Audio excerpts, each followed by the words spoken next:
Canada and Mexico plus 25% and China plus 10%. President Trump just said those are the tariffs he is going to be slapping on those countries starting tomorrow, February 1st. Now, I'm going to tell you what this will likely mean for your wallet in a second, but first, here's why he's doing it. Number one is the people that have poured into our country so horribly and so much. Number two are the drugs, fentanyl, and everything else that have come into the country. And number three are the massive subsidies that we're giving to Canada and to Mexico in the form of deficits. Those tariffs may or may not rise with time. Okay, a few caveats before I really get into this thing. And yes, I am going to absolutely talk about the myth that tariffs are going to eliminate your income tax. And I'm also going to explain the talking point that tariffs will increase American manufacturing at the end of this video. So stick around for those facts. But the caveat you need to know about these new Trump tariffs. One, we do not know yet if President Trump will make any tariff exceptions for certain types of products or goods imported from Canada, Mexico, or China. Presidents often make tariff exceptions, but when specifically asked if certain products or goods from Mexico, Canada, or China will not have tariffs put on them, Trump's new press secretary today could not give any specifics about whether that was even a possibility. The other caveat, some are suggesting that maybe Trump is using the threat of tariffs on these countries as some sort of negotiating tactic, and maybe he won't actually follow through tomorrow. Trump said that is definitely not the case. Is there anything China, Canada, and Mexico can do tonight to forestall your implementation of tariffs tomorrow? No, nothing. Not right now, no. Not a negotiating tool? No, it's not. Okay, the other thing you must understand is generally you are the one who pays for tariffs. Not Canada, not Mexico, not China. There could be some temporary short-term disruption, and people will understand that. And if that is confusing to you, I did a super deep dive on Trump tariffs a few months ago, and I highly encourage you to go watch that video. But on a basic level, tariffs are like a tax. Let's take lumber from Canada as an example. If that 25% tariff is placed on Canadian lumber, the American importer who orders that lumber and brings it into the United States will be the one who pays that 25% tariff to the United States government. Now, you know how American companies work. Just think logically here. Do you think for 1 second that American company who just paid an additional 25% tax on a piece of lumber is just going to eat that cost? Come on, of course not. They're not jeopardizing their bottom line. So what do you think they're going to do? They're going to pass that 25% tax onto you when you buy that piece of lumber from them. Does that make sense?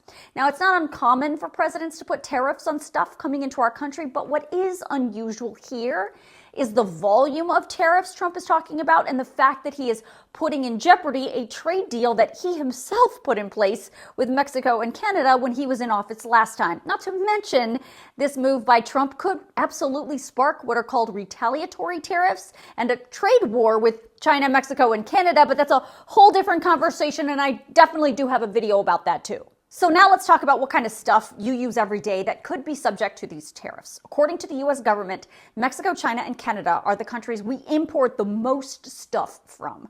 The Census Bureau says in 2024, we imported almost $467 billion of goods from Mexico, more than $401 billion of goods from China, and more than $377 billion of goods from Canada. Now, I want to focus this video specifically on Mexico and Canada because if Trump's threats become real, they're going to get hit with the highest tariffs, and they are our direct neighbors, and we definitely do a lot of trade with them. So let's start with food.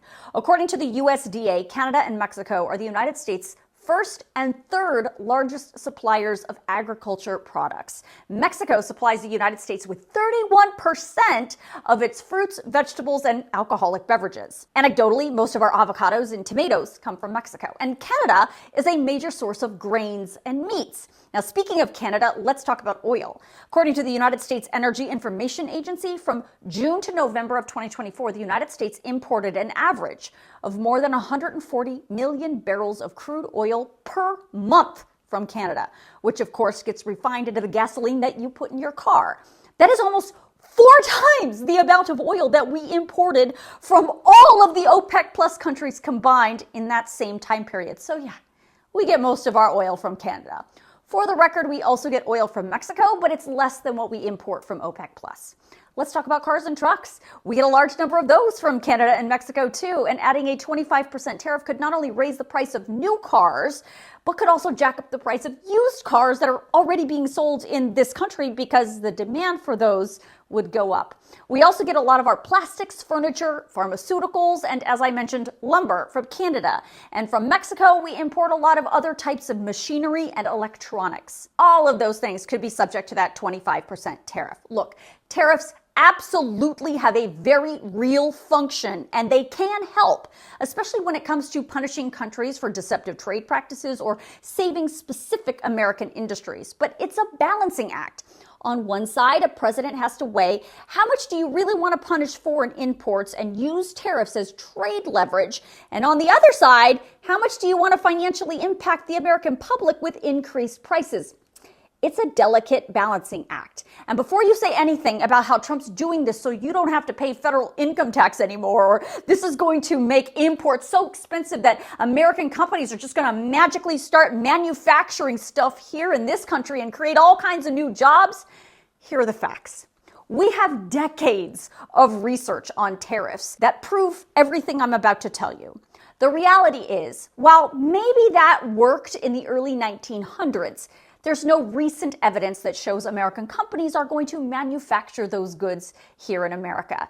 It's really expensive to manufacture in the United States, and in the end, it's probably going to be easier and cheaper for American companies to just import the cheaper product, pay the excessive tariff, and just charge you more for the product. And if you think these new Trump tariffs are going to bring in so much money to the United States that your requirement to pay federal income tax is going to go away, I hate to break it to you, but the numbers don't pencil out. According to the Congressional Budget Office, over the last 70 years, tariffs have never accounted for more than 2% of the total federal revenue.